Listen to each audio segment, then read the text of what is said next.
I saw his. Let's see here. Damn. So this Catholic guy is having a lecture, and he's giving the fault to the Freemasons and so forward, and he's very good at steering around his own organization because he's a Roman Catholic.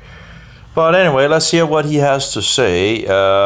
That's some of it, I didn't go over all the video, but I found some of it. Anyway, let's have a look. Here we go. So he's talking about these principles and in regards of, anyway. Religious institutions were founded, and to the processes involved in the former, the rites of the latter were conformed. If then there is a unity in the religious ideas and conceptions of the divine nature in the mysteries and Freemasonry, upon Masons' own confessions and declarations, the proof is conclusive that Freemasonry is a sex cult, in which the generative powers are adored and worshipped under disguised phallic rites and symbols. Phallicism is the essence of the religion of the mysteries, and phallicism is the essence of the religion of Freemasonry.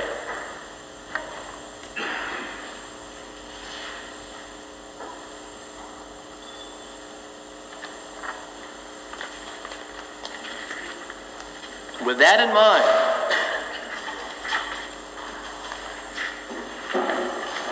let's go through a few more acetates. This is a picture of the Washington Monument. Every picture virtually that you see of Washington, D.C., recently you see on the cover of books, every time you look, you see a picture of the Washington Monument. This has very, very much importance for members of the occult, because you see, the Washington Monument, to members who understand the occult, they know the Washington Monument is a symbol for the phallus. If you fly over the Washington Monument, there is a circular pool around it, which basically is a dot, meaning a dot in a circle. If you look at it from the air, can you understand what I'm saying?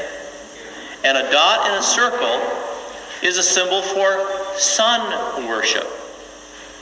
If you go to Pat Robertson's book called The Millennium, there is a dot in the middle of a circle on every single page. A dot within the circle was the symbol used by the Illuminati. And in the ancient Mayan religion, it was used to signify Ra, the sun god. And so this is where we get the sacred mysteries. You see, we've been living with them and never known it. I did not know this myself until relatively recently.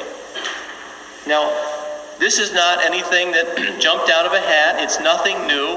This stuff has been going along, marching through time, right along with Christianity for pretty much ever.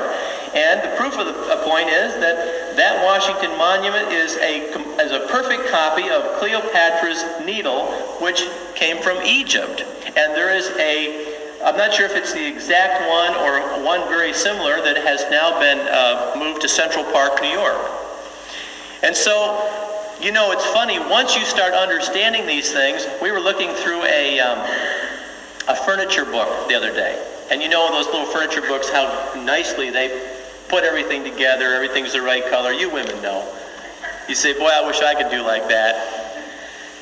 And right on the coffee table, there was what we term these as obelisk.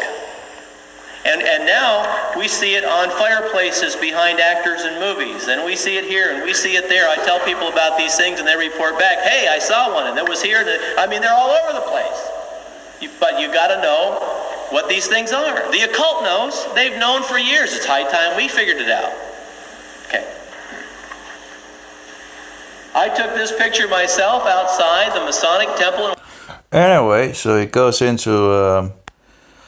I just thought about, doing some research in regards of Egyptian things and And, I saw this picture of, sadly, I don't think I have it at the moment. But anyway, so I was thinking back in regards to this, and I was,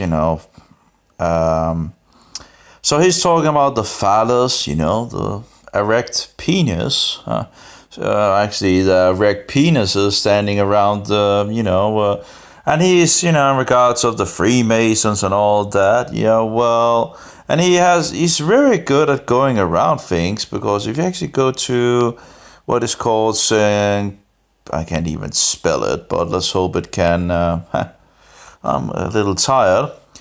But let's see what is actually on St. Peter's Square, if I can actually find it here with my bad spelling here. St. Peter's Square, hopefully it will, so something is wrong here. Why is it, see here, Saint, there we go. Yeah, I'm a little tired, so it's bedtime. So let's see what is there. Oh, there we go. So what is in the middle of this place, in the front yard of the Antichrist? There's an Egyptian erect penis standing there in the middle in regards of a circle. Just right there in the front yard of the Antichrist. Yeah, but he didn't mention that, of course. I wonder if one actually saw this from the top, but it seems like it would be pretty fitting, in regards of a round thing. Most of it anyway. Yeah, you have the sun wheel, and you have the gigantic Egyptian erect idol penis standing in the middle of it all. Yeah, and this organization calls itself Christian and has a disgusting thing like that. Here we have a little more close-up of it. There it stands. And if I remember correctly, it actually is from Egypt. And it was moved from the arena at some point to the Vatican. But no problem, no problem, because there's a cross on top of it. That's what the Catholics are always telling me. It has been Christianized, So if I set a gigantic erect idol penis in the middle of St. Peter's Square, no problem. We'll put a cross on top of it, and it will be Christianized. These people are totally out. It's just, it's outrageous. Any Christian would destroy the idol. They wouldn't put it in the front yard. They would throw it out. If I had an idol, I would destroy it and throw it out and whatever. A good hammer or something like that. Or yeah. So this Catholic guy was talking about, these, he's talking, he's giving a lot of truth, yet he's just, he's never getting into actually talking about the Roman Catholic Church. He's just forgetting. He's like, there's nothing in regards to the Roman Catholic Church, in regards of having an erect Egyptian idol penis standing in his front yard in Rome.